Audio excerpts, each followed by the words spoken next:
Hey, what's up? This is Diesel, and this is a rebooking that I want to do for a while. Rebooking WrestleMania 9, but I decided to add three wrestlers if they never left because, okay, I don't know why they didn't just do Hogan versus Flair on this pay per view and get it over with. I will never understand that to this day. That would have been something good, and not have Hogan made a event and not steal spotlight from Bret Hart and Yokozuna. Warrior and Bulldog, unfortunately, they got fired because they tried using steroids. So, from the perspective I get, is had they not bought the damn steroids, they'd still be working for the company during this time period. So, that raises the question: what if they never were? What if Bulldog and Warrior were never fired, and Ric Flair at least stayed for WrestleMania? Just image that. Ric Flair main evented WrestleMania and Starcade. That would have really been something right there. Anywho, let's start off with the opening match for the Intercontinental title. British Bulldog versus Shawn Michaels. Now, this happens Saturday night main event, like I think like 10 days before Survivor Series, but they had to hurry up and get the title off Bulldog because they fired him for steroids, so understood why. But it sounds like had Bulldog not got fired, would he have dropped the title to Shawn Michaels at Survivor Series? Mm, okay, we had it since SummerSlam. They've traded the title back and forth. I don't know. I think he definitely would have faced Shawn at some Survivor Series. My guess, Shawn would have won the title anyways. So this would be the big rematch at WrestleMania for the IC title, and Shawn walks in as IC champion. And they have the match, and Shawn Michaels retains the IC title. I would rate this 4 stars if I had to guess. Now for the second match. Steiner Brothers versus Money Inc. for the tag team titles. Simple. Steiner Brothers win. I give this 4.25. Next match, Razor Ramon versus Bam Bam Bigelow. We can do this either one of two ways: either heel versus heel, or Razor Ramon turns babyface a lot earlier. Remind me, did I don't think Razor Ramon turned no. Razor Ramon was still a heel during this time period. He was facing Bob Backlund, who was a babyface. So either you know what you guys pick. Razor's still a heel and it's heel versus heel, or Razor turns face. I would have Bam Bam Bigelow going over for this match. I'll give it a guess of 3 stars. I would keep Doink the Clown versus Crush.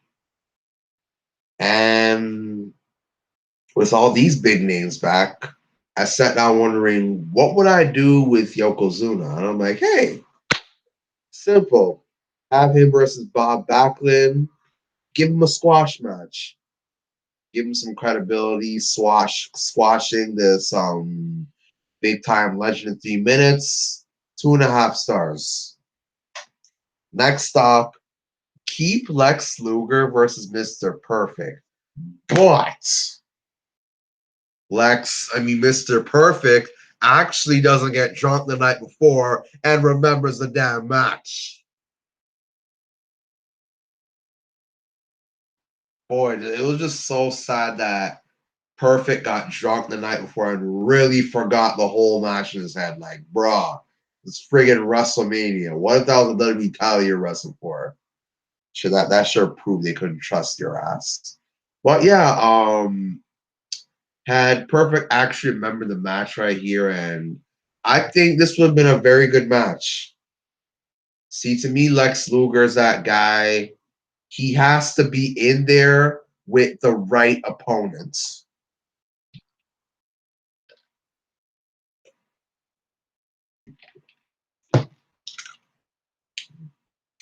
Nice fish water.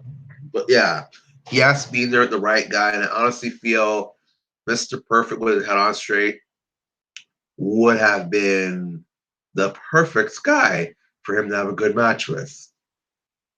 Now, on to the big three matches.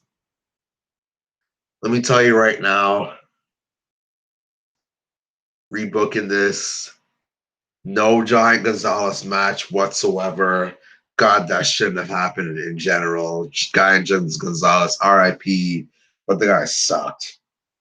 One of the biggest busts in wrestling history. They had to freaking paint on a bodysuit on this guy to make him look tougher, man. Just, I'll never forget this one time my little bro from me and him fell out. He told me he didn't believe me when I told him how bad the Undertaker versus Giant Gonzalez match was. And he watched, he's like, oh my God, brother, that was friggin' shit. Even when I was there, I can't even lie. I'm thinking the match could have been that bad. I watched, I'm like, yo, this is an epic pile of doo-doo here. But yeah, instead of Undertaker versus Giant Gonzalez, we get Undertaker versus Ultimate Warrior. Yeah. See, I feel WrestleMania 9 was just meant for Ultimate Warrior to put over somebody. Like hell, let's say if you had Hogan versus Warrior 2, and let's say Hogan Warrior 2 and with Flair leaving when he did, that was meant for Hogan to win. And Undertaker versus Ultimate Warrior at this point, Undertaker would have to go over. I'd give the match 3 stars, but yeah, Undertaker would have to go over. It wouldn't even make any sense for a Warrior to beat Undertaker clean. Nah.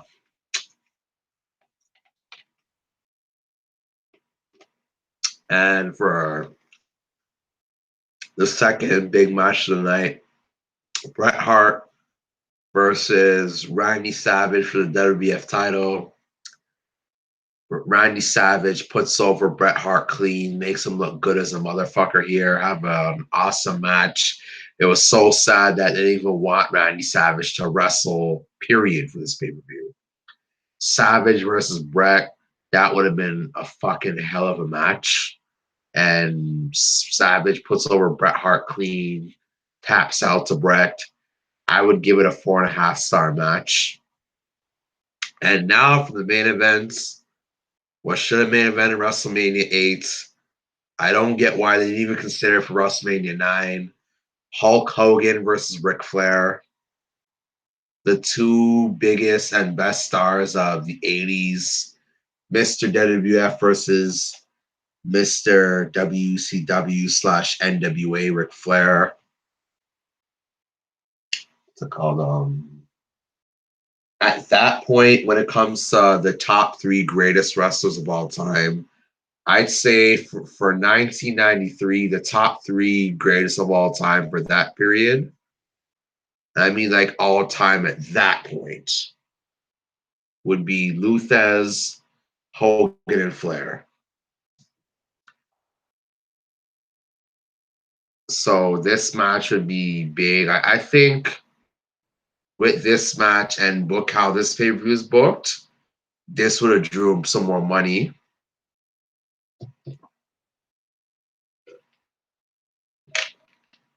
And I felt this match could have been very good. I do think that Hogan versus Flair a year and months earlier than when it actually happened would have been a lot better, because I kind of feel by 94, Ric Flair was starting to be past his prime. Like I felt, okay, I've always felt that Starrcade 1993 was the last match of Ric Flair in his prime. And worse to this is Ric Flair shortly after that awesome match with Mr. Perfect. And then worse to, even though the match didn't happen yet, but this was Hogan a few months before that awesome classic great he had with Great Muta this year. Yeah, knows Japan, but so is Ric Flair here, you know. And plus, two, I felt Hogan and Ric Flair in '91 had good matches. Like this one match where Flair brings out the title and is blurred out. He has on the light blue trunks and he defeats Hogan by cheating. I thought that was a very underrated match. That proved to me that these two could have put on a clinic at WrestleMania 8 or 9, in my opinion. That whole they canceled the idea because the matches sucked. I didn't buy that for a second.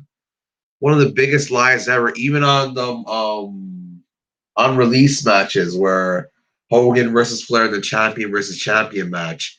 It was a good match. Just the problem was the ending. That's all it was.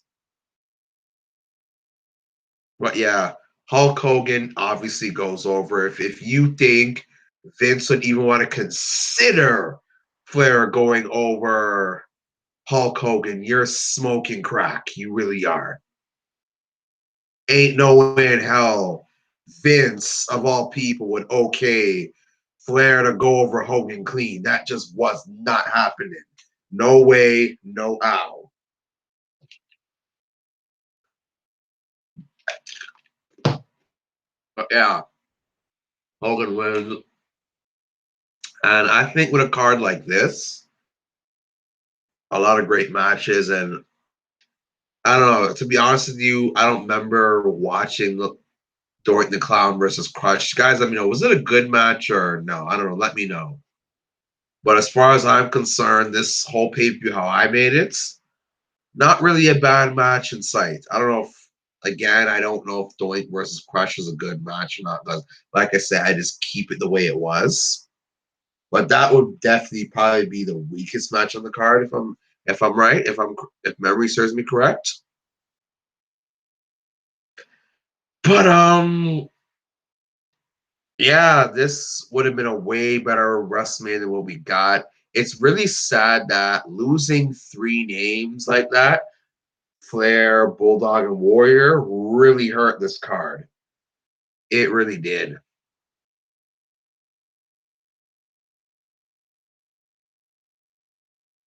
WrestleMania 9, I felt was a card that should have been so much more. It was just missing just a few pieces to the puzzle. And it just fucked it up. Unfortunately, I had to leave off Tatanka, Head Shrinkers.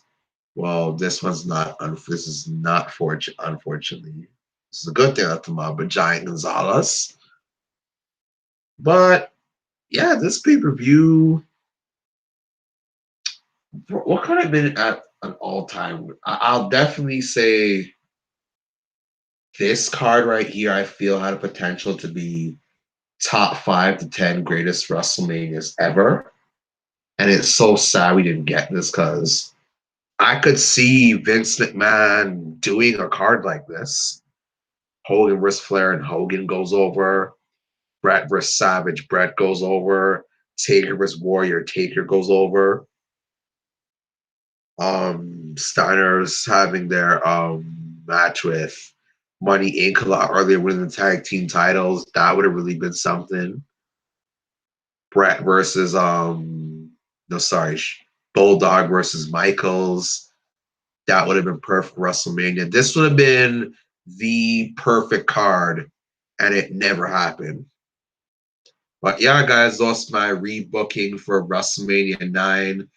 If Bulldog, Warrior, and Flair never left, you guys tell me your thoughts on this WrestleMania card and what would you have done a little bit different if it was up to you?